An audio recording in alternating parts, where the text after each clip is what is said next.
Hello दोस्तों, स्वागत है आपका अपने YouTube चैनल ऑनलाइन तैयारी क्लासेस में। और दोस्तों, आज हम शुरुआत करने जा रहे हैं अपने कॉम्प्लेक्स वेरिएबल के पार्ट 3 की, जिसमें हम पढ़ने वाले हैं कॉम्प्लेक्स इंटीग्रेशन। मैं बता दूं आपको, इससे पहले हम कॉम्प्लेक्स वेरिएबल का पार्ट 2 पढ़ चुके हैं, जिसमें पार्ट 1 में हमने पढ़ा था modulus, argument, conjugate and different forms of complex variable. और पार्ट 2 में हमने पढ़ा था analytic function and harmonic function, और साथ में इनके कुछ प्रीवियस ईयर में आए हुए गेट क्वेश्चंस देखे थे। तो आज हम पढ़ने वाले हैं कॉम्प्लेक्स इंटीग्रेशन। तो आइए स्टार्ट करते हैं। तो दोस्तों, कॉम्प्लेक्स इंटीग्रेशन में हम सबसे पहले पढ़ेंगे कॉचीज इंटीग्रल थ्योरम, फिर उसके बाद कॉचीज इंटीग्रल फॉर्मूला, फिर उसके बाद residue at last Cauchy's residue theorem. ये 4 टॉपिक हम कॉम्प्लेक्स इंटीग्रेशन में पढ़ने वाले हैं। तो आइए स्टार्ट करते हैं हम कॉचीज इंटीग्रल थ्योरम से। तो दोस्तों, ये हमारी कॉचीज इंटीग्रल थ्योरम। आइए देखते हैं इस थ्योरम का स्टेटमेंट क्या है। तो इस थ्योरम का स्टेटमेंट है, if function F Z is analytic at every point within और on closed curve C, then closed surface integration of F Z D Z equals to 0। ये तो वो स्टेटमेंट। अब देखते हैं ये क्या कह रहे हैं ये थ्योरम हमसे। तो दोस्तों, इस थ्योरम के अनुसार, और मान लीजिए हमें कोई एक क्लोज्ड कर्व सी दे रखा है, क्लोज्ड कर्व सी दे रखा है, और उसने हमें कह रहा है कि जो फंक्शन एफ जेड है, जो वो इस क्लोज कर्व के अंदर हर पॉइंट पर एनालिटिक है, और साथ में ही इसकी बाउंड्रीज पर भी एनालिटिक हो तो अगर हमें इस एफ जेड का इंटीग्रेशन करना है किसी भी पॉइंट जेड पर, ये क्या है, पॉइंट जेड है हमारा, जो कि हमारा outside from the closed curve. अगर ये पॉइंट जेड हमारा क्लोज सरफेस के बाहर है और हमें इस पॉइंट पर अपने फंक्शन एफ जेड का क्लोज सरफेस इंटीग्रेशन करना है, तो दोस्तों किसके इक्वल होने वाला है, वो हमारा इक्वल होगा 0 के। ये बताती है हमारी कॉचीज इंटीग्रल थ्योरम। अब आइए देखते हैं कॉचीज इंटीग्रल फॉर्मूला। तो दोस्तों, आइए पढ़ते हैं कॉचीज इंटीग्रल फॉर्मूला। तो इससे पहले हमने क्या पढ़ी थी, हमने कॉचीज इंटीग्रल थ्योरम पढ़ी थी, जिसमें अगर हमें कोई क्लोज्ड कर्व सी दे रखा हो और फंक्शन एफ जेड हर पॉइंट पर एनालिटिकल और बाउंड्री पर भी एनालिटिकल हो, और जेड पॉइंट जो हो वो हमारा इस बाउंड्री के बाहर हो, तो हमारा क्लोज सरफेस इंटीग्रेशन क्या हो जाता था, इस पॉइंट पर हमारा क्लोज सरफेस इंटीग्रेशन 0 हो जाता था। ये थी हमारी कॉचीज इंटीग्रल फॉर्मूला। बट दोस्तों, इसमें क्या है, इस इंटीग्रल फॉर्मूला में ये है, जब हमें पॉइंट जेड कर्व के अंदर ही दे रखा हो, ये हमारा क्लोज कर्व सी है, और ये फंक्शन एफ जेड है, वो हमारा हर पॉइंट पर एनालिटिक है। तो अगर हमें ये पॉइंट जेड मान लीजिए, हमने इसे इक्वल टू ए मान लिया है, पॉइंट जेड इक्वल टू ए, ये इस क्लोज सरफेस के अंदर होगा। अगर ये पॉइंट हमारा क्लोज सरफेस के अंदर होगा, तो हमारा इंटीग्रेशन किसके इक्वल होने वाला है दोस्तों, ये इस कॉचीज इंटीग्रल फॉर्मूला में हम पढ़ने वाले हैं। तो इसका स्टेटमेंट क्या है, if function F Z is analytic within और on closed curve C and z equals to a is any point within C, then 1/2i closed surface integration of f z upon z minus a dz equals to f a। दोस्तों, इसका statement भी same वही है कि हमें close curve C दे रखा है, और हमें क्या दे रखा है, हमें एफ जेड एक फंक्शन दे रखा है जो इस कर्व के अंदर हर पॉइंट पर एनालिटिक होगा, और साथ में ही बाउंड्रीज पर भी एनालिटिक होने वाला है। अगर हमें कोई पॉइंट z दे रखा है जो कि इक्वल टू a है, किसके अंदर, इस क्लोज कर्व C के अंदर, तो जो हमारा इंटीग्रेशन आएगा, close surface integration F Z upon Z minus A D Z, वो इक्वल टू किसके हो जाएगा, वो इक्वल टू एफ होने वाला है, और इधर इंटू 1/2πi भी आएगा। ये हमारी कॉचीज इंटीग्रल फॉर्मूला। तो दोस्तों, हम इसे ऐसा भी लिख सकते हैं, 1/2πi को हम इधर मल्टीप्लाई कर सकते हैं, तो close surface integration of F Z upon Z minus A D Z equal to 2πi F A. बात करें हाइयर ऑर्डर की, जैसे हम देख सकते हैं यहाँ जेड माइनस ए था, अगर Z minus A raised to power n+1 होगा तो हमारा क्लोज सरफेस इंटीग्रेशन क्या होने वाला है, 2 pi I F N A N factorial, जिसमें एफ एन क्या है दोस्तों, ये हमारा एन टाइम डिफरेंशिएशन किया है हमने अपने फंक्शन z का। हमने एन टाइम डिफरेंशिएशन किया है अपने फंक्शन एफ जेड का, और उसके अंदर फिर जेड की जगह हमने क्या पुट कर दिया, ए पुट कर दिया है। ठीक है दोस्तों, मैं बता दूं आपको ये फॉर्मूला हमारा फॉर हायर ऑर्डर कहाँ से आया है। दोस्तों वैसे तो हमें इसकी जानने की कोई ज़रूरत नहीं है, बट फिर भी अगर हमें कहीं पूछ लिया जाए तो हम एक बार जान लेते हैं। तो दोस्तों अगर हम क्या करें, इस इक्वेशन को क्या करें, डिफरेंशिएट करें विद रिस्पेक्ट टू ए। और हम इस इक्वेशन को डिफरेंशिएट करें विद रिस्पेक्ट टू ए, तो दोस्तों हमें क्या मिलने वाला है, हमें मिलेगा closed surface integration F Z upon Z minus A square D Z equals to 2 pi I F dash A. आप सॉल्व करके देख सकते हैं, मुझे तो याद है इसलिए मैं डायरेक्टली लिख दिया है। और हम इसका तो ये किसके लिए, अगर हमें सेकंड ऑर्डर दे रखा हो तो हम ये फॉर्मूला इस्तेमाल करने वाले हैं, जो कि आप देख सकते हैं यहाँ से वही मिलने वाला है हमें। अगर इस इक्वेशन को एक बार और डिफरेंशिएशन करते हैं इस इक्वेशन को, तो हमें क्या मिलेगा, F Z upon Z minus A का क्यूब डी जेड, यहाँ मल्टीप्लीकेशन में क्या रहेगा दोस्तों, यहाँ मल्टीप्लीकेशन में रहेगा हमारा 2 equals to 2 pi F double dash A. ये 2 यहाँ आ जाएगा तो हमें क्या मिलने वाला है, F Z upon Z minus A का whole cube D Z equals to 2 pi I F double dash A upon 2 factorial. 3 है तो 2 फैक्टोरियल होगा। तो दोस्तों इसी तरह से ये हमारा बढ़ता हुआ चला जाएगा और हमें क्या फॉर्मूला मिल जाएगा, हमें ये फॉर्मूला मिलने वाला है। ठीक है दोस्तों, ये तो थी हमारी कॉचीज इंटीग्रल थ्योरम और साथ में कॉचीज इंटीग्रल फॉर्मूला। अब आइए देखते हैं कि गेट एग्जामिनेशन में या किसी भी एग्जामिनेशन में इन थ्योरम्स के ऊपर क्वेश्चन किस तरीके से पूछे जाते हैं और हम इन थ्योरम का यूज कैसे करते हैं। तो आइए दोस्तों देखते हैं अब न्यूमेरिकल एक।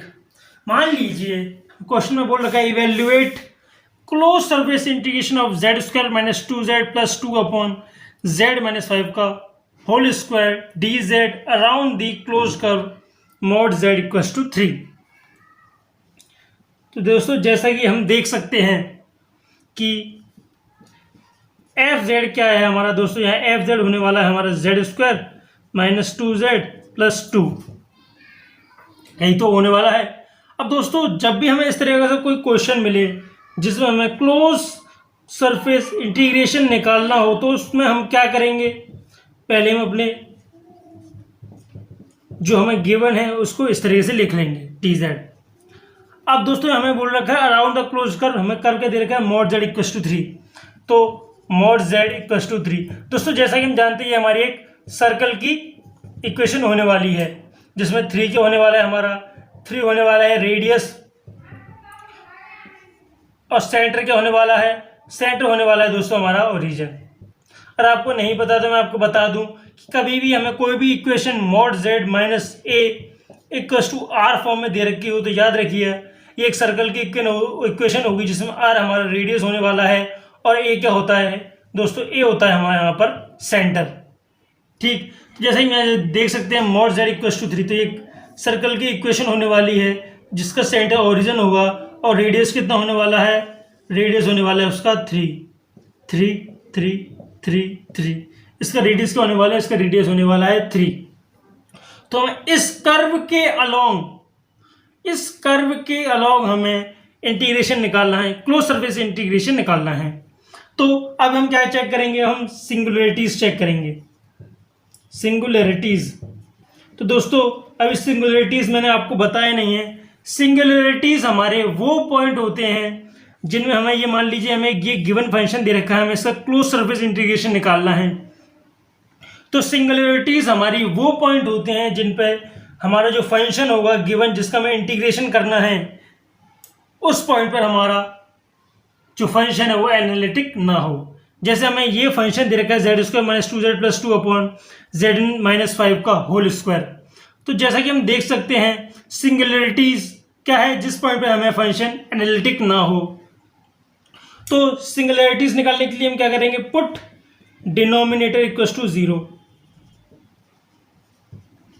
हम क्या करेंगे, डिनोमिनेटर को इक्वल टू 0 पुट कर देंगे। सिंगुलैरिटीज निकालने के लिए क्या करेंगे, डिनोमिनेटर को 0 पुट कर देंगे, क्योंकि हमें पता है अगर डिनोमिनेटर में हमारा कुछ भी है, अगर डिनोमिनेटर में हमारा कुछ भी है, उस पॉइंट पर जो हमारा फंक्शन होगा वो एनालिटिक नहीं होगा। तो z माइनस 5 इक्वल टू 0, तो यहाँ से z का स्क्वायर है, z minus 5 square equal to 0, तो यहाँ से हमें z की वैल्यू क्या मिलेगी, 5,5।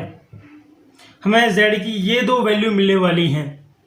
और हम कह भी सकते हैं कि इन दो पॉइंट्स पर ये जो फंक्शन है हमारा, ये z square minus 2z plus 2 upon z minus 5 का होल स्क्वायर, ये एनालिटिक नहीं होगा, ये इसकी सिंगुलैरिटीज है। इन पॉइंट्स पर हमें इस पूरे फंक्शन की बॉक्स वाले की क्या मिलने वाली है, सिंगुलैरिटीज मिलने वाली है, एनालिटिक नहीं होने वाला है।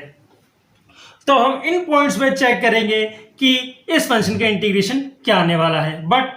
बट जैसा कि हम देख सकते हैं कि 0.5 हमारा यहीं कहीं आएगा, जो कि हमारा सर्कल के क्या है, बाहर है। हम जानते हैं हमारा सर्कल का बाहर है। तो from Cauchy's integral theorem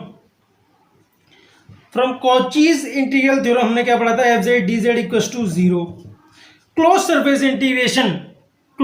integration of function z when point is outside from the close curve C, क्या होता है दोस्तों, उसका इंटीग्रेशन होता है हमारा 0। तो from Cauchy's integral theorem we can say that close surface integration of z square minus 2z plus 2 upon z minus 5 का whole square will be equal to 0। इसका इंटीग्रेशन क्या रहेगा दोस्तों, हमारा 0 आ जाएगा, और 0 ही हमारा करेक्ट आंसर भी होने वाला है। ठीक है दोस्तों, एक बार फिर से रिपीट कर लेते हैं। पहली बात तो आपको इस कॉन्सेप्ट में ये चीज याद रखनी है, इस क्वेश्चन में जब भी इस तरह क्वेश्चन आया आपको, पहले आप कर्व ड्रॉ कीजिए। जो हमने क्या किया, सबसे पहले कर्व ड्रॉ किया, फिर उसके बाद हमने क्या किया, हमने चेक किया कि जो हमारा फंक्शन है वो किस किस पॉइंट पे सिंगुलैरिटीज हमें मिलने वाली है, किस पॉइंट पे एनालिटिक नहीं होने वाला है। उसके लिए हमने क्या किया, डिनोमिनेटर को इक्वल टू 0 पुट कर दिया। जब भी आपको इंटीग्रेशन का इस तरह से कोई क्वेश्चन आए कॉम्प्लेक्स वेरिएबल में, आपको क्या करना है, डिनोमिनेटर को इक्वल टू 0 पुट कर देना है। यहां से फिर आपको z की कुछ वैल्यूज मिलेंगी, और जैसे हम देख सकते हैं हमें z की वैल्यू क्या मिली है, यहाँ 5 मिली है। तो फ्रॉम कॉचीज इंटीग्रल थ्योरम हमने क्या कह दिया, हमने कह दिया इसका डिटरमिनेंट 0 होगा।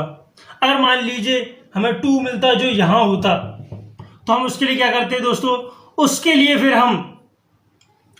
फिर हम कॉचीज इंटीग्रल फॉर्मूला यूज करते, जो हमने इससे पहले पढ़ा था, जिसमें हमने सीखा था अगर पॉइंट कर्व के अंदर हुआ तो हम क्या करने वाले हैं। तो आइए दोस्तों अब देखते हैं क्वेश्चन हमारा कॉचीज इंटीग्रल फॉर्मूला में। तो दोस्तों इस क्वेश्चन में हमने क्या किया है, हमने सेम वही क्वेश्चन रिपीट कर दिया है। हमने क्या किया है, मॉड z इक्वल टू 5 कर दिया। पिछली बार यहाँ हमने 3 लिया था, इस बार हमने इस क्वेश्चन में से 5 कर दिया, समझने के लिए कि क्या चेंज आता है हमारे क्वेश्चन में, कि अगर हम अपने सर्कल का रेडियस बढ़ा दें। तो दोस्तों जैसा कि जानते हैं एफ जेड क्या हो जाएगा, यहाँ एफ जेड हमारा हो जाएगा Z square minus 2z plus 2, Z square minus 2z plus 2। अब हम जानते हैं कि हम क्या करेंगे, मॉड z इक्वल टू 5 हमें क्लोज कर्व दे रखा है, तो हम इसका कर्व ड्रॉ करेंगे। दोस्तों हमने कर्व ड्रॉ करना पिछले क्वेश्चन में सीख लिया था, इसलिए मैं नहीं बताने वाला हूं। तो रेडियस हो जाएगा 5, ये हम जानते हैं सर्कल की इक्वेशन है, तो ये 5 5 5 5। और दोस्तों हम क्या करेंगे, हमें किसका इंटीग्रेशन निकालना है, close surface integration of z square minus 2z plus 2 upon z minus 5 का होल स्क्वायर dz, इस कर्व के अलम। तो दोस्तों अब हम सिंगुलैरिटीज चेक करेंगे। फॉर सिंगुलैरिटीज निकालने के लिए क्या करेंगे हम दोस्तों, सिंगुलैरिटीज निकालने के लिए डिनोमिनेटर को इक्वल टू 0 पुट कर देंगे। जब हम डिनोमिनेटर को इक्वल टू 0 पुट करेंगे तो हमें z की वैल्यू यहाँ से क्या मिलने वाली है, 5,5। हमें z की फिर से दो वैल्यू मिलने वाली है 5,5। बट इस बार चेंज क्या है क्वेश्चन दोस्तों, इस बार चेंज ये है, पिछली बार जो 5 था हमारा वो हमारे कर्व के बाहर था, लेकिन इस बार 5 क्या है, हमारा बाउंड्री पर है कर्व की। तो इसका इंटीग्रेशन, इस पूरे फंक्शन का इंटीग्रेशन हमारा 0 नहीं होने वाला है। ठीक है दोस्तों, पहली बात तो अब इसमें हम क्या यूज करने वाले हैं, इसमें हम यूज करेंगे कॉचीज इंटीग्रल फॉर्मूला, हम इसमें यूज करने वाले हैं। तो दोस्तों जैसा कि हम जानते हैं कॉचीज इंटीग्रल फॉर्मूला क्या था हमारा, कॉचीज इंटीग्रल फॉर्मूला था close surface integration of F Z upon Z minus A N plus one equals to 2 pi F N A upon N factorial. ये था हमारा कॉचीज इंटीग्रल फॉर्मूला। तो दोस्तों हम जहां जैसा कि हम देख सकते हैं एन की जगह क्या है, एन प्लस वन की जगह क्या है, एन प्लस वन की जगह 2 है। तो जो हमें फॉर्मूला मिलेगा वो हमें क्या मिलने वाला है, तो दोस्तों इसे जहां लिख देता हूं, तो हमें फॉर्मूला मिलेगा integration of F Z upon F Z क्या है दोस्तों, यहाँ पे एफ जेड है हमारा Z square minus 2z plus 2 upon Z minus 5 का स्क्वायर। तो इसका इंटीग्रेशन क्या होने वाला है दोस्तों, इसका इंटीग्रेशन हो जाएगा हमारा 2 पाई एफ डैश ए, यहाँ 2 है तो यहाँ सिर्फ एक बार हम डिफ्रेंशिएट करेंगे अपॉन 1 फैक्टोरियल। जब दोस्तों यहाँ पर हम हमारा ए क्या है दोस्तों, इस केस में ए है हमारा 5, ए क्या है दोस्तों इस केस में ए हो जाएगा हमारा 5, क्यों, क्योंकि हमें z इक्वल टू 5 पर सिंगुलैरिटी मिली है। तो हमेशा जिस पॉइंट पे हमें सिंगुलैरिटी मिलेगी उस पॉइंट पे हम चेक करेंगे उस पॉइंट पे अपना इंटीग्रेशन निकालेंगे। ठीक है दोस्तों, कॉम्प्लेक्स वेरिएबल में ये प्रॉपर्टी होती है। तो जब हम एफ डैश जेड निकालेंगे दोस्तों हमें क्या मिलेगा, 2z माइनस 2। हमने क्या किया, इसका डिफरेंशिएट कर दिया विद रिस्पेक्ट टू z। हमने यहाँ z की जगह पुट कर दिया 5, तो हमें मिलेगा 10 माइनस 2, जो कि होने वाला है दोस्तों हमारा 8। तो हमें इंटीग्रेशन क्या मिलने वाला है इस फंक्शन का, Z square minus 2z plus 2 upon Z minus 5 का होल स्क्वायर डी जेड। दोस्तों हमें क्या मिलने वाला है, 2 पाई एफ डैश 5 क्या हो जाएगा दोस्तों, ये होने वाला है इंटू 8 अपॉन 1। 1 का फैक्टोरियल 1 ही होता है, तो इसका आंसर क्या मिलने वाला है हमें, 16 पाई। तो यही हमारा करेक्ट आंसर होने वाला है इस क्वेश्चन का या इस इंटीग्रेशन का। ठीक है दोस्तों, अब आइए देखते हैं एक अगला टाइप कि इस क्वेश्चन में थोड़ा सा और चेंज हो जाए, एक टाइप चेंज हो जाए तो क्या चेंज आने वाला है। तो दोस्तों आइए देखते हैं एक और क्वेश्चन। तो दोस्तों यह क्वेश्चन भी हमारा सेम वही क्वेश्चन है, बट हमने इसमें क्या कर दिया, इस बार जो हमें कर्व दे रखा था मोड z इक्वल टू 5, हमने उसे चेंज करके कर दिया mod z minus 2 equal to 3। ठीक, और हमें निकालना है इस क्लोज सरफेस का इंटीग्रेशन क्या आने वाला है हमारा। तो दोस्तों उससे क्लोज सरफेस की इंटीग्रेशन की बात करें तो हमें पता है कि हमने पहले ही क्वेश्चन देखा था, हमने मोड z इक्वल टू 3 लिया था, वहां पर रेडियस क्या लिया था हमने 3। रेडियस हमें इक्वल टू किसके लिया था, पिछली बार पहले क्वेश्चन में 3 के लिया था, और वहां हमारा आंसर क्या आया था, 0 आया था। तो देखते हैं इस बार क्या चेंज आने वाला है। दोस्तों एफ जेड की वैल्यू क्या आएगी, एफ जेड हुआ हमारा Z square minus 2z plus 2। फिर हम क्या करेंगे दोस्तों, हम सिंगुलैरिटी चेक करेंगे, सिंगुलैरिटीज चेक करेंगे। तो z इक्वल टू 5 पर हमें सिंगुलैरिटी मिलने वाली है, इस पॉइंट पर हमारा फंक्शन एनालिटिक नहीं होगा। अब हम क्या करेंगे दोस्तों, हम कर्व ड्रॉ करेंगे, z माइनस 2 इक्वल टू 3। अगर दोस्तों यहाँ 0 था, अगर यहाँ z की 2 की जगह 0 होता तो कर्व हमारा कुछ इस तरीके से बनता 3 3 3 3। बट यहाँ पे क्या है, यहाँ पे जो है यहाँ पर 0 नहीं, यहाँ पर 2 है, तो क्या होगा दोस्तों, ये क्या होने वाला है, 3 हो जाता है हमारा रेडियस, और 2 क्या होने वाला है दोस्तों, माइनस 2 नहीं, तो सिर्फ 2 क्या होने वाला है दोस्तों, ये 2 हो जाता है हमारा सेंटर, ये 2 हो जाएगा हमारा सेंटर। तो यहाँ 2 पर हमें सेंटर मिलने वाला है अपने सर्कल का। ये इक्वेशन किसकी दोस्तों, हम जानते हैं इक्वेशन हमारी एक सर्कल की। तो हमें एट z इक्वल टू 2 पर हमें क्या मिलने वाला है, यहाँ पर हमें मिलने वाला है एक सेंटर। अब बात करते हैं रेडियस की, तो यहां से 3 पॉइंट दूर क्या होगा, 5 होगा। ठीक है दोस्तों, तो जब हम एक कर्व ड्रॉ करेंगे तो हमें कोई कर्व मिलेगा कुछ इस तरीके से। दोस्तों ये होगा तो एक सर्किल ही, ये होगा तो एक सर्किल ही जिसकी हर जगह रेडियस क्या होगी, 5 होगी। बात करिए पॉइंट कितना, ये 2 है, तो ये कितना हो जाएगा दोस्तों, ये हो जाएगा हमारा सिर्फ 1। ये क्या हो जाएगा, सिर्फ 1 हो जाएगा हमारा। बट रेडियस क्या रहेगी दोस्तों, यहाँ रेडियस 3 रहेगी, ये दोस्तों 3 है। रेडियस क्या है दोस्तों, हर जगह रेडियस क्या रहेगी, 3 रहेगी। बट हम सिंगुलैरिटी चेक करेंगे एट z इक्वल टू 5, ये 5 हमारा इस कर्व के ऊपर ही आ रहा है, ये 5 हमारा इस कर्व के ऊपर ही आ रहा है। तो याद रखिए इस केस में हमारा जो इंटीग्रेशन होगा इस पूरे फंक्शन का वो जीरो नहीं होगा। अब हम इसमें फिर से क्या करेंगे, एक बार फिर से हम इसमें कौन सा मेथड यूज करेंगे, कॉचीज इंटीग्रल फॉर्मूला यूज करने वाले हैं। कॉचीज इंटीग्रल फॉर्मूला, जब हम इसमें कॉचीज इंटीग्रल फॉर्मूला यूज करेंगे तो सेम पिछली बार की तरह ही करेंगे। Z square minus 2z plus 2 upon Z minus 5 का square D Z equal to किसको जाइए दोस्तों, 2 pi I F dash A upon factorial 1 factorial. दोस्तों जब हम एफ डैश ए निकालेंगे तो एफ डैश क्या आने वाला है दोस्तों, यहाँ से एफ डैश आ जाएगा हमारा 2z माइनस 2। तो जब हम एट एफ इक्व टू ए निकालेंगे, ये क्या दोस्तों यहाँ ए हो जाएगा हमारा, फिर से ए इक्व टू क्या हो जाएगा 5 हो जाएगा। तो हमें पता है हमें क्या मिलने वाला है, हमें 8 मिलने वाला है। तो 2 पाई आई इंटू 8 जो कि हमारा 16 पाई आई हो जाएगा, और यही हमारा एक करेक्ट आंसर भी होने वाला है। ठीक है दोस्तों, ये 3 टाइप के क्वेश्चन ही हमारे एग्जामिनेशन बनते हैं और हमने ये सीख लिए हैं। अब आइए देखते हैं कि प्रीवियस ईयर में किस तरह के क्वेश्चन पूछे जाते हैं। तो आइए दोस्तों अब देखते हैं हमारे कुछ प्रीवियस ईयर में आए हुए गेट क्वेश्चन। तो दोस्तों ये क्वेश्चन हमारा 2009 गेट एग्जामिनेशन सिविल ब्रांच में आया हुआ है।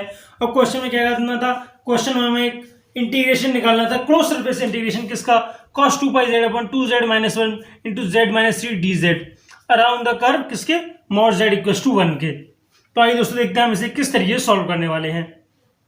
दोस्तों सबसे पहले हम क्या करेंगे, मॉड जेड इक्वल टू 1, जब हम इसका कर्व ड्रॉ करेंगे तो हम जैसा कि देख सकते हैं एक सर्कल की इक्वेशन है जिसमें हमारा सेंटर क्या होने वाला है, ओरिजिन होने वाला है, रेडियस का होने वाला है 1। तो हमें कुछ इस तरह की सरफेस मिलने वाली है, 1 यहाँ 1 होगा, यहाँ भी 1, यहाँ भी 1 और हर जगह 1। अब हम क्या करेंगे, हम जानते हैं अगला स्टेप क्या होता है हमारा, put d equal to 0। D दोस्तों क्या है, डिनोमिनेटर। तो अब जब हम डिनोमिनेटर इक्वल टू 0 पुट करेंगे तो हमें क्या मिलेगा, हमें मिलेगा 2z minus 1 into Z minus 3 equal to 0।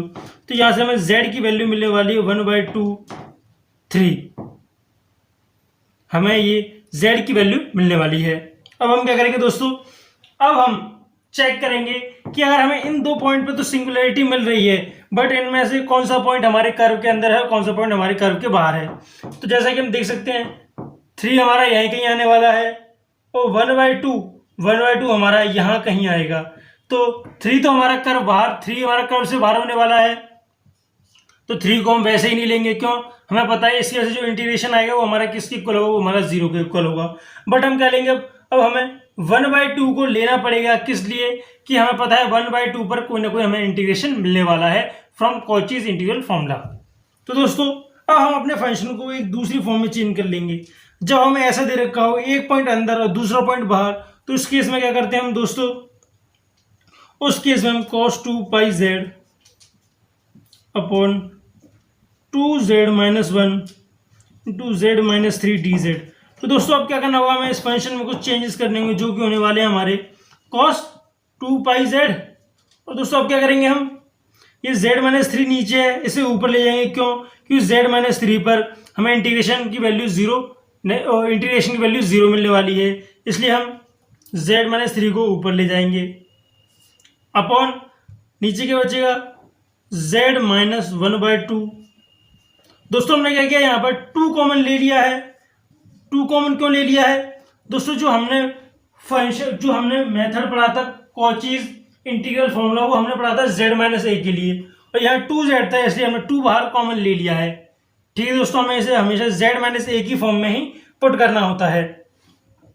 तो दोस्तों अब बात करें एफ जेड की, तो एफ जेड क्या होने वाला है दोस्तों, हमारा एफ जेड हो जाएगा cos 2 pi Z into Z minus 3 raised to power minus 1 upon 2, ये हमारा एफ जेड होने वाला है। जब इसमें हम कॉचीज इंटीग्रल फॉर्मूला यूज करेंगे तो हमें आंसर क्या मिलेगा दोस्तों, हमें आंसर मिलेगा 2 pi I into F A upon 0 factorial. 0 factorial क्या होता है दोस्तों, हमारा 1 ही होता है। तो 2 पाई आई इंटू एफ ए की वैल्यू क्या होने वाली है, हम यहाँ पर एफ जेड में जेड क्या पुट कर देंगे, हम ए पुट कर देंगे, और यहाँ ए हमारा किसके इक्वल है 1/2 के। तो एफ 1/2 इक्वल टू यहाँ 1/2 कर लीजिए, तो 1/2 F 1/2 equal to cos 2 pi into 1/2 into Z यहाँ जाएगा 1/2 minus 3 raised to power minus 1 upon 2। तो ये हमारा किसके इक्वल हो जाएगा दोस्तों, f1/2। f1/2 हमारा इक्वल होने वाला है 2 से 2 कैंसिल, कॉस पाई की वैल्यू क्या होती है दोस्तों, कॉस पाई की वैल्यू होती है हमारी -1। अब ये दोस्तों माइनस में रेस्ट पावर इसकी माइनस होती है, नीचे आ जाएगा तो हो जाएगा -1/-5/2 इंटू 2 से दोस्तों 2 कैंसिल हो जाएगा। तो जब हम यहाँ f1/2 की वैल्यू पुट करेंगे तो क्या मिलेगा, और माइनस से माइनस कैंसिल तो 1/5। तो जैसा कि हम देख सकते हैं आंसर क्या मिलने वाला है 2πi/5। ये हमें ऐसे इंटीग्रल की वैल्यू मिलने वाली है जो कि हमारा ऑप्शन नंबर सी है। तो ऑप्शन नंबर सी हमारा एक करेक्ट आंसर भी होने वाला है। आइए देखते हैं अगला क्वेश्चन। तो आइए दोस्तों देखते हैं अगला क्वेश्चन। तो दोस्तों ये क्वेश्चन हमारे 2016 इंस्ट्रूमेंटल ब्रांच में आया हुआ है और क्वेश्चन हमें क्या करना था, हमें value of 1/2πi close surface integration of z² + 1/z² - 1 dz की वैल्यू निकालनी थी, जिसमें हमें z बोल रखा था, एक कॉम्प्लेक्स नंबर है, और c क्या है, एक यूनिट सर्कल है विद सेंटर, सेंटर उसका किसने पर है 1 + 0i पर सेंटर है उसका इन द कॉम्प्लेक्स प्लेन में। तो आइए देखते हैं इसे हम किस तरीके से सॉल्व करने वाले हैं। तो दोस्तों सबसे पहली बात, हमें इसमें c क्या दे रखा है, क्लोज कर्व क्या दे रखा है, हमें बोल रखा है c एक यूनिट सर्कल है, यानी रेडियस हमें कितना दे रखा है 1, और बोल रखा है विद सेंटर एट 1 + 0i। तो सेंटर क्या दे रखा है इसका, तो दोस्तों सेंटर हमें दे रखा है 1 + 0i। तो हम अब जब इसका कर्व ड्रॉ करेंगे तो हमें क्या मिलने वाला है दोस्तों, सेंटर क्या होगा, यहाँ होगा, रेडियस, और ये दूरी कितनी दोस्तों, इसकी दूरी हो जाएगी 1। ये हमारी रियल एक्सेस, और ये क्या होती है दोस्तों, ये होती है हमारी एक इमेजिनरी एक्सेस। तो अब उसमें बोला है रेडियस क्या, रेडियस भी 1 है। तो यहाँ इस तरीके से एक सर्कल होगा, यहाँ 1, यहाँ भी 1 और यहाँ भी 1, ये हमें एक सर्कल मिलने वाला है अकॉर्डिंग टू क्वेश्चन। अब दोस्तों दूसरा पार्ट, अब क्या करेंगे, हमें वैल्यू किसकी निकालनी है, 1/2πi z² + 1/z² - 1, हमें इसकी वैल्यू निकालनी है। तो इसके निकालने के लिए हम क्या करेंगे, सबसे पहले हम d = 0 कर देंगे। जब हम d = 0 करेंगे तो z² - 1 = 0। तो यहाँ से z की वैल्यू क्या मिलेगी दोस्तों, z की वैल्यू मिलेगी हमें प्लस और -1। हमें z की दो वैल्यू मिलने वाली है, +1 और एक -1। तो जैसा कि हम देख सकते हैं कि +1 जो है हमारा एट z = +1, तो कहीं हमारा यहाँ आएगा सेंटर, तो ये तो हमारा कर्व के अंदर है। और बात करें -1, तो -1 हमारा यहाँ कहीं होने वाला है जो कि हमारा कर्व के बाहर है। ये हमारा +1 कर्व के अंदर होगा और -1 कर्व के बाहर होगा। तो हम कह सकते हैं कि जो हमें इंटीग्रेशन की वैल्यू मिलेगी वो +i की वजह से मिलेगी और -i की वजह से हमें कुछ नहीं मिलेगा। और दोस्तों इन पॉइंट को क्या कहते हैं, हम सिंगुलरिटी भी कहते हैं। हम इन पॉइंट्स को दोस्तों और क्या कहते हैं, सिंगुलरिटी पॉइंट्स भी कहते हैं, आपको ये पता होना चाहिए। तो दोस्तों अब जानते हैं हम कि अब हमारा फंक्शन किस फॉर्म में चेंज हो जाएगा, 1/2πi z² + 1/z + 1 and z - 1। हम अपने फंक्शन को इस फॉर्म में लिख सकते हैं। तो दोस्तों जैसा कि हम जानते हैं कि +1 जो है हमारा, ये +1 है, ये हमारा कर्व के अंदर है और हमें ये इसकी वजह से मिला है, z - 1 की वजह से मिला है। तो ये तो हमारा नीचे रहेगा z - 1, बट जो -1 मिला है वो हमें इस z + 1 की वजह से मिला है और -1 हमारा कर्व के अंदर नहीं है। तो z + 1 हमारा क्या होगा, ये ऊपर चला जाएगा। तो हमें मिलेगा 1/2πi close surface integration of z² + 1, यह हम क्या मिलेगा, z + 1 raised to power -1 upon z - 1 dz। ये हमारा इस फॉर्म में चेंज हो जाएगा। दोस्तों फ्रॉम कॉचीज इंटीग्रल फॉर्मूला हमें पता है कि जब भी हमें इस पार्ट का इंटीग्रेशन निकालना होता तो इसका वैल्यू क्या आती थी, इसकी वैल्यू आती थी f(n)a/n)। दोस्तों हम जानते हैं n+1 = क्या है हमारा, n+1 = यहाँ 1 है, ये होता है दोस्तों हमारा n+1।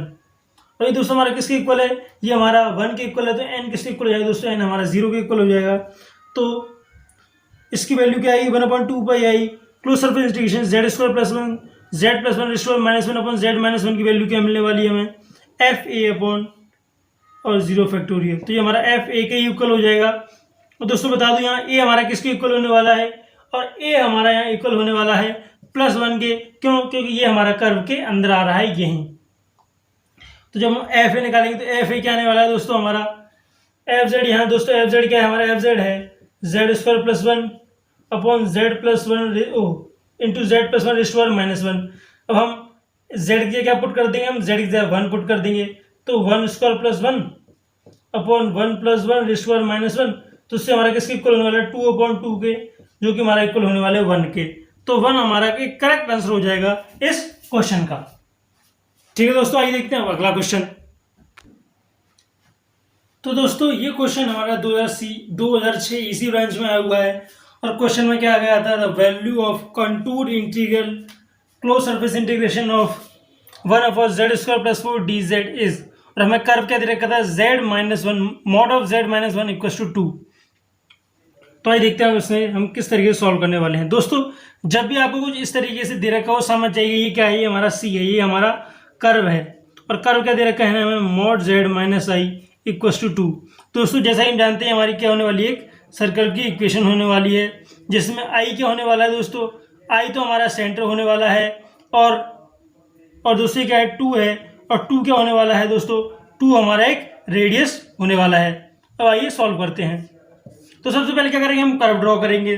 जब इसका हम कर्व ड्रॉ करेंगे तो हम जैसे कि जानते हैं ये हमारी इमेजिनरी एक्सिस होती है, ये हमारी रियल एक्सिस होगी। तो हमें बोला है सेंटर किधर है, आई, तो उसमें सेंटर का होगा हमारा यहीं होगा 0, आई पर। और बात करें रेडियस, तो रेडियस क्या है, टू। तो दोस्तों जब इसका रेडियस टू है, ये आई और यहाँ आई, तो यहाँ भी आई होगा, यहाँ क्या होगा दोस्तों 3i। तो हमें कुछ इस तरीके से एक सर्कल मिलने वाला है।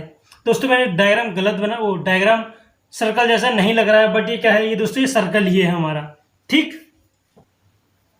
तो दोस्तों अब क्या करेंगे, हम यहाँ डी इक्वल टू 0 करेंगे। जब हम डी क्या है दोस्तों, डिनोमीटर है, हम यहाँ चेक करेंगे, सिंगुलरिटी चेक कर रहे हैं, ये याद रखिएगा क्या चेक कर रहे हैं, हम सिंगुलरिटी चेक कर रहे हैं। जब हम डी इक्वल टू 0 करेंगे तो हमें जेड स्क्वायर प्लस फोर किसके इक्वल मिलेगा, ये हमें इक्वल टू 0 मिलने वाला है। जब इसे हम सॉल्व करेंगे तो हमें क्या मिलने वाला है, जेड प्लस टू वाई और Z minus two Y equal to 0। दोस्तों यहाँ हमें z की वैल्यू क्या मिलने वाली है, यहाँ हमें z की वैल्यू मिलेगी 2y प्लस का और एक माइनस का 2y, हमें ये दो z की वैल्यू मिलने वाली है। ठीक है दोस्तों, अब हम चेक करेंगे, जैसे कि हम देख सकते हैं माइनस 2y हमारा यहाँ होगा और प्लस 2y हमारा यहाँ होगा। तो प्लस 2y तो हमारा कर्व के अंदर होगा और माइनस 2y हमारा कहाँ होगा दोस्तों, माइनस 2y हमारा कर्व के बाहर होगा। तो इसकी वजह से हमें इंटीग्रेशन में कोई वैल्यू नहीं मिलेगी। प्लस 2y की वजह से हमें सॉरी दोस्तों प्लस 2y की वजह से हमें कुछ ना कुछ इंटीग्रेशन की वैल्यू मिलने वाली है। तो जैसे हम जानते हैं प्लस 2y हमें इससे मिला है और माइनस 2y हमें किससे मिला है, माइनस 2y हमें इससे मिला है। तो हम अपने फंक्शन को एक दूसरी फॉर्म में चेंज करेंगे। अब Z square plus four D Z हम दूसरे से किस फॉर्म में चेंज कर सकते हैं, अब हम इसे कर सकते हैं 1 upon Z plus 2y and Z minus 2y D Z. तो दोस्तों जैसा कि अब हम जानते हैं कि प्लस 2y की वजह से हमें कुछ ना कुछ वैल्यू मिलेगी इंटीग्रेशन, लेकिन माइनस 2y की वजह से कोई वैल्यू नहीं मिलेगी इंटीग्रेशन की। और माइनस 2y हमारा किसकी वजह से आ रहा है, z प्लस 2y। जब हम z प्लस 2y करेंगे इक्वल टू 0, तभी तो हमें z equal to minus 2y मिलेगा। तो हमें इसकी वजह से हमें कोई भी इंटीग्रेशन की वैल्यू नहीं मिलने वाली, तो हम इसे ऊपर ले लेंगे। तो ये जाएगा हमारा z minus 2y raised to power minus 1 integration of upon z z plus 2y, ये हो जाएगा z minus 2y D Z. ठीक है दोस्तों, अब फ्रॉम गॉचीज इंटीग्रल फॉर्मूला हम क्या करेंगे, अब दोस्तों हम इसका इंटीग्रेशन का आंसर निकाल लेंगे, जो कि होने वाला है हमारा 2 पाई आई एफ ए। दोस्तों यहाँ एफ जेड क्या होने वाला है, हमारा एफ जेड होने वाला है Z plus 2y raised to power minus 1। अब हम एफ ए निकालने के लिए ए की वैल्यू क्या है दोस्तों, यहाँ ए की वैल्यू हमारी 2y, तो हम z क्या पुट कर देंगे, 2y पुट कर देंगे, तो हमें मिलेगा 2y plus 2y raised to power minus 1, जो कि इक्वल होने वाला है हमारा 1/4i के। ठीक है दोस्तों, तो 2 पाई आई इंटू 1/4i, आई से आई कैंसिल, यहाँ से 2 मिलेगा, तो हमें आंसर क्या मिलने वाला है π/2, जो कि हमारा ऑप्शन नंबर डी है, और यही हमारा एक करेक्ट आंसर भी होने वाला है। ठीक है दोस्तों, आइए देखते हैं अगला क्वेश्चन। तो दोस्तों ये क्वेश्चन हमारा 2008 मैकेनिकल ब्रांच में आया हुआ है, और क्वेश्चन में क्या कह रखा था, the integral of close surface integration F Z D Z evaluated around the unit circle on the complex plane for F Z equal to cos z upon Z. और हमें चार ऑप्शन दे रखे थे, ए 2πi, बी 4πi, सी -2πi या option number D 0। ये हमें चार option दे रखे थे। तो आइए देखते हैं हम इसे किस तरीके से सॉल्व करने वाले हैं। दोस्तों यहाँ बोल रखा है हमें evaluated around the unit circle, यानी हमें रेडियस क्या दे रखा है दोस्तों, यहाँ हमें रेडियस दे रखा है 1। जैसा कि हम देख सकते हैं दोस्तों, इस क्वेश्चन हमें सेंटर नहीं दे रखा है। जब भी आपको सेंटर ना दे रखा हो तो आप क्या मान लेंगे, आप सेंटर मान लेंगे ओरिजिन, यानी 0,0। दोस्तों जब हम जब कर्व ड्रॉ करेंगे तो हमें कुछ इस तरीके से सर्कल मिलने वाला है 1 1 1 1। ये दोस्तों हमारी रियल एक्सिस, और ये क्या होने वाली है दोस्तों, ये होने वाली है हमारी एक इमेजिनरी एक्सिस, ये होने वाली हमारी इमेजिनरी एक्सिस। अब दोस्तों क्या करेंगे हम, जैसे कि हमारे क्वेश्चन में करते आते हैं, हम put D equal to 0, denominator equal to 0 कर लेंगे। जब हम डिनोमिनेटर इक्वल टू 0 पुट करेंगे तो यहाँ से हमें z की वैल्यू क्यों मिलने वाली है, हमें z इक्वल टू 0 मिलने वाला है। जब हम 0 चेक करेंगे दोस्तों तो 0 ही हमारा कर्व के अंदर ही आने वाला है। तो दोस्तों जब ये हमारा कर्व के अंदर आने वाला है तो हम कह सकते हैं हमें कि इस इंटीग्रेशन की वैल्यू 0 नहीं होगी, हमें कुछ ना कुछ वैल्यू इस इंटीग्रेशन की मिलने वाली है। तो दोस्तों अब हम क्या करेंगे, अब हम अपना कॉचीज इंटीग्रल फॉर्मूला यूज करेंगे। तो integration of cos z upon z dz, हमें दोस्तों इसका इंटीग्रेशन तो करना है। तो दोस्तों हमारा किसके इक्वल हो जाएगी, हमारा इक्वल हो जाएगा 1/2πi। दोस्तों अब हमारे इस केस में जिसका हम इंटीग्रेशन निकाल रहे हैं तो इसमें हमारा एफ जेड क्या होने वाला है दोस्तों, हमारे लिए एफ जेड हो जाएगा cos z। चाहे क्वेश्चन में उसने cos z अपॉन z दे रखा हो एफ जेड, लेकिन जो हमने फॉर्मूला सीखा है उसके लिए एफ जेड क्या होने वाला है दोस्तों, उसके लिए एफ जेड होने वाला है cos z। और ए की वैल्यू क्या होने वाली दोस्तों, ए की वैल्यू होने वाली यहाँ से हम देख सकते हैं 0। तो ये हो जाएगा हमारा 2πi।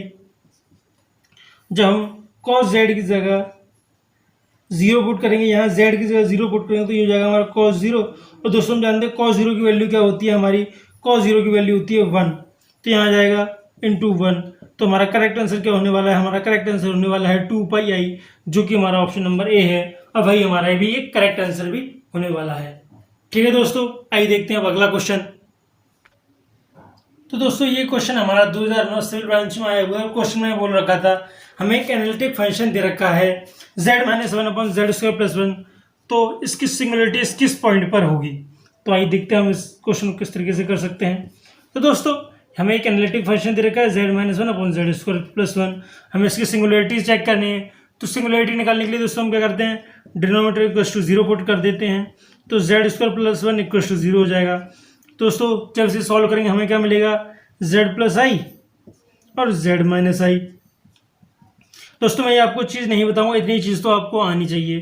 तो z की वैल्यू यहाँ से हमें क्या मिल जाएगी, +i, और एक वैल्यू मिलेगी -i। जैसा कि हम देख सकते हैं ऑप्शन नंबर सी यही हमारा करेक्ट आंसर भी होने वाला है।